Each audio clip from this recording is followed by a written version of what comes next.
ugiye gusenga ndabona Imana ikugarutseho, ndabona Imana igarutse kandi igarukanye ikintu bita stock y'ibyo wari warabuze.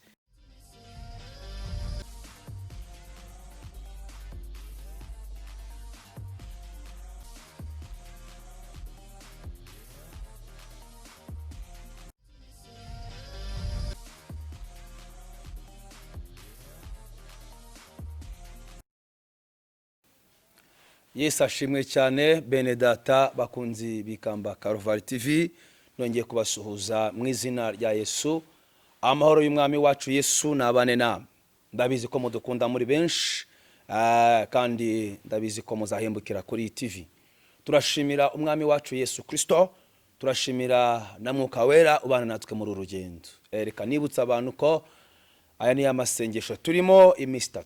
Murabona ko aha turi si aho dusanzwe dukorera. Biravuga ngo rero turi kuri tere, turi Rubavu. Uko nayo babwiye ko dufite amasengesho Rubavu ya 3 jours.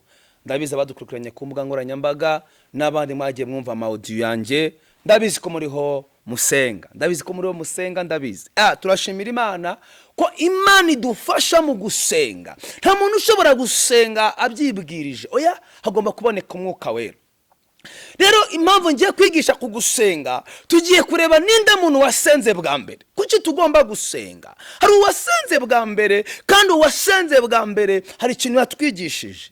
Amen. Kashimira abantu bari muri amasengesho y'imisi 3. Kashimira abantu badukurikirana hirya no hino. Kashimira abantu mwe mwa subscribe kuri channel. Imana ibaha umugisha mu izina rya Yesu. Amazina ni yandi ni Reverend Pastor Steven, nkuko dusanganwe, nkuko tuziranye. Imana ibaha umugisha mu izina rya Yesu. Ndabakunda, I love you so much. Ndabakunda cyane. Reka dusenge Imana. Uwera wa Isiraheli. Imana iro kandi zahoraho. Imana ifite gukomera kudasanzwe, Imana ihindura amateka, Imana ikiza agahinda, Imana itera ibyishimo. Ndaguhamagaye mwa kugira ngo Mana ukubane nanje n'uyu mwenda atungurikiranye. Imbaraga z'Umwuka Wera zimukoreho, maze imbaraga zidasanzwe zuzure mu buzima bwe. Yongera hemburwe n'ijambo ryawe mu izina rya Yesu. Amen. Ndabakiriye mwese, mbahaye ikaze. Reka dusome ijambo ry'Imana. Matayo, ibice bya Matayo 26 murongo wa 36. Bibiri ivuze iki? Biravuze ngo Yesu asengana umubabaro ari i Getsemani. Uyu ni Yesu asenganye umubabaro. Shari igihe umuntu asengana umubabaro, ari igihe usengera umugabo ntumubone, ugasengera akazi ntukabone, ugasengera visa ntuyibone, ariko biravuze ngo komeza usenge. Biravuze ngo komeza usenge. Rero umutwe w'ijambo ngiye kwigaho, tugiye kwigaho nje nawe, ni umutwe wanditse ngo ibyo utarabona komeza ubisengere. Ibyo itarashoboka komeza ubisengere. Umugabo narahinduka komeza usenge. Nturabona akazi komeza usenge. Nturabona inzu komeza usenge. Witangira ngo nagiye aha naha nasenze ibi nibi. Oya, igisubizo ni komeza usenge. Reka twumve umuntu wasenze bwa mbere. Maze Yesu agerana nabo ahitwa i Getsemani. Abwira abigishwa be ati, nimube mwicaye aha, nigire hirya senge. Ajyana na Petero na bene Zebedayo bombi, atangira kubabara no guhangayika, ahagarika umutima cyane, maze arababwira ati, mutima wanjye ufite agahinda kenshi kenda kunyica, mugume hano mube maso. Haleluya. Mubane maso nanjye. 39 niho ruzingiye. Yigira imbere ho hato arunama. Imana ishimwe cyane. Arasenga ati, data niba bishoboka iki gikombe cy'indenge, ariko bye kuba uko. Haleluya. Imana ishimwe cyane. Bye kuba uko shatse, ahubwo bibe uko shatse. Yesu ashimwe cyane. Iyi ni ijambo rikomeye. 40 ahaguruka aho abigishwa asanga basinziriye. Abaza Petero hajya nimubashije no kubana maso nanjye isaha imwe? Mube maso musenge mutajya mu mosha. Umutima niwo ukunze, ariko umubiri ufite intege nke. Yesu ashimwe cyane. Arongera arongera kugenda ubwa kabiri arasenga ati data niba bishoboka ko iki gikombe cy'indenga keretse kukinyweraho ibyo ushaka aba ari byo biba.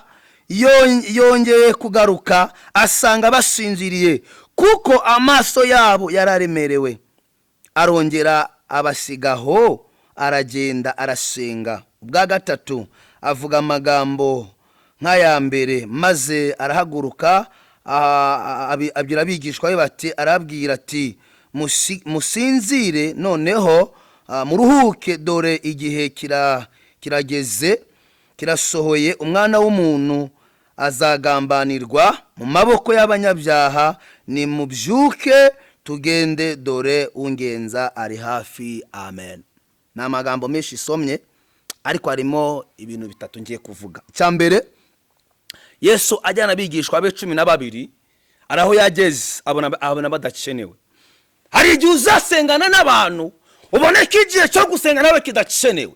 Habakenewe kusenga wenyine. Hari igihe abantu muzaririmbana, hari igihe abantu muzahanurana ariko ubone ko badakenewe.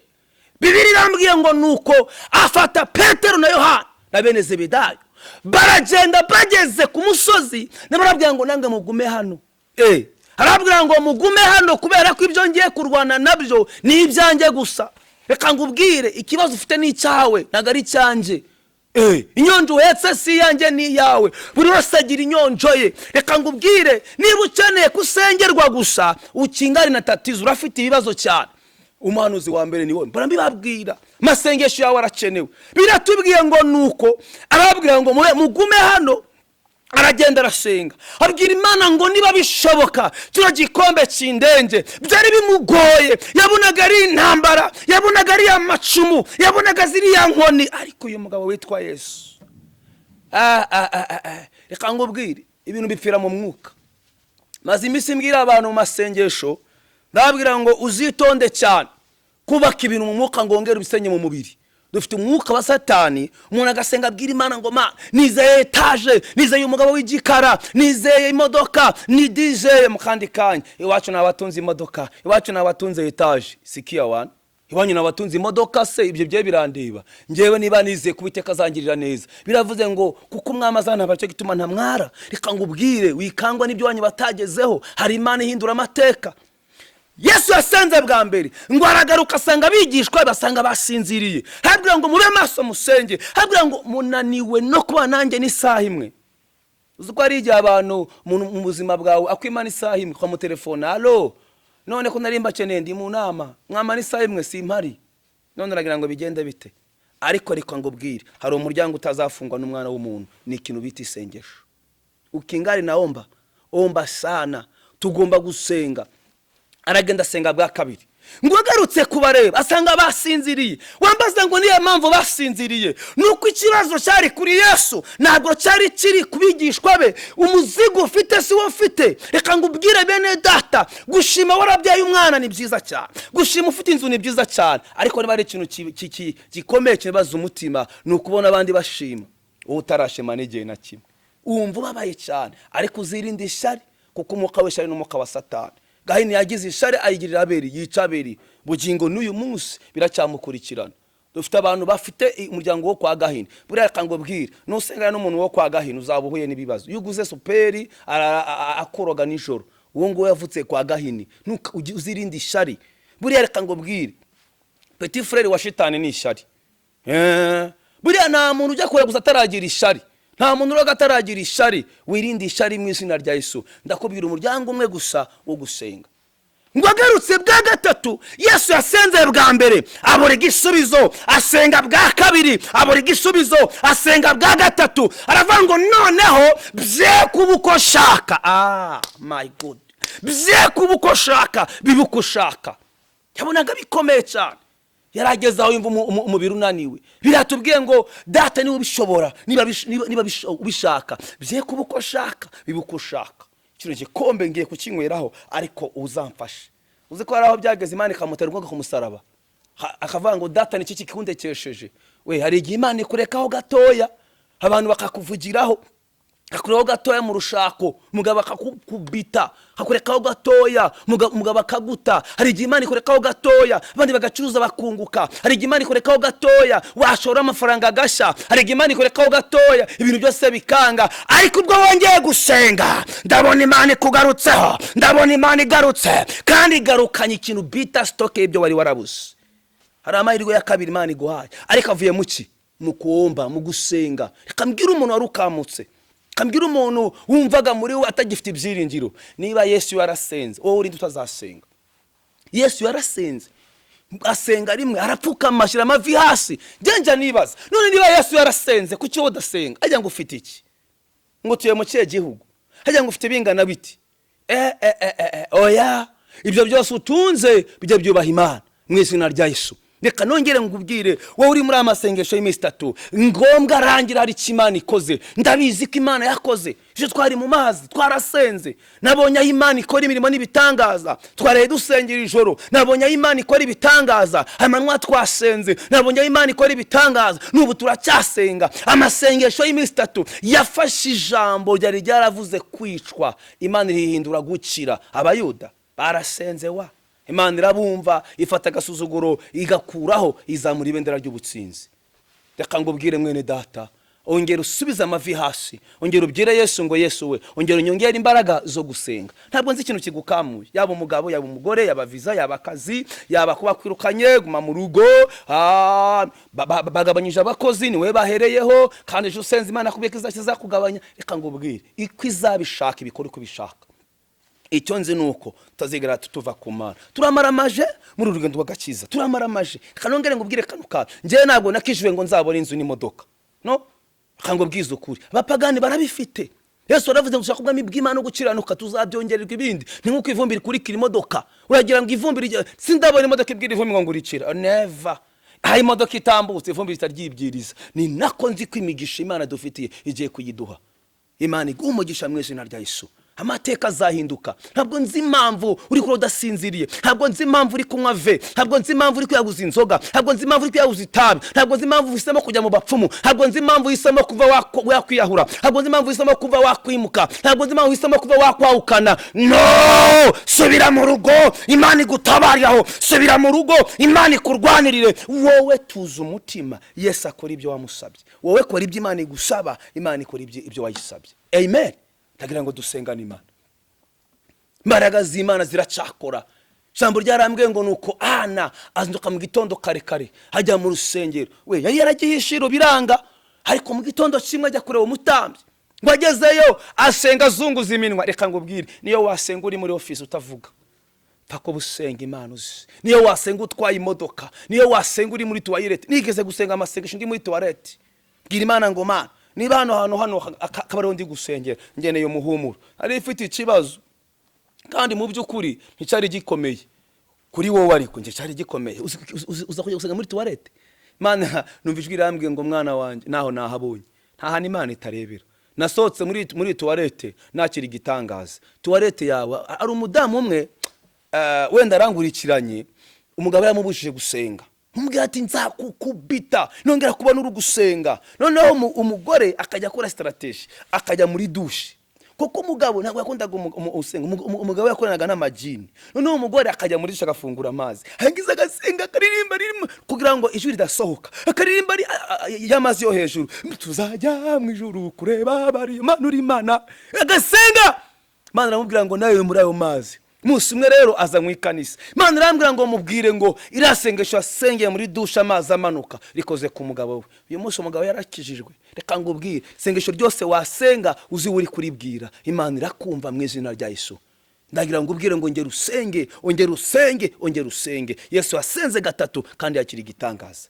Wibuke ko yasize abigishwa be 12 akuramo 3, nawe gera imbere ho hatoya, ongera wegera imbere gatoya, urebe iki Imana ikora. Teri nambwa mu izina rya Yesu, Imana iguhezagire. Ndagira ngo dusengane Imana. Kuri subscribe kuri channel, comment yawe irakenewe, kandi twandikire munsi irimo nimero telefone, duhamagaye dusengane nawe.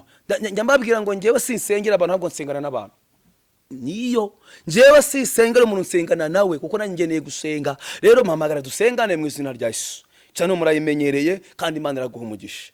kandi niba ntacyo bigutwaye comment yawe yiduhereze. Ikindi ushobora gukora like ugasharinga inyigisho ugahamwe neso na Imana ikamuruhura. Reka dusenge. Waba utarakira umwami n'umukiza, shiramo ya magambo ngo mwami Yesu ndakwakiriye nk'umwami n'umukiza w'ubugingo bwanjye. Kora mu gitabo cy'urupfu, shira mu gitabo cy'ubugingo. Guhera uyu munsi mvuye muri karande zo kwa data, naci imbaraga zibohora. Sinzapfa nzarama kuko ndi umwana w'Imana. Nurakoze Yesu kumbatuye kandi kumbaye umuragwa, ndetse ngambaye umuragwa na Kristo Yesu. Uri hafi y'itorero ry'umwuka, niba harifunguye ryegere, kandi niba ridafunguye sengera kuri YouTube. Imana izakugirira neza. Keneye amazi menshi, keneye kusengerwa.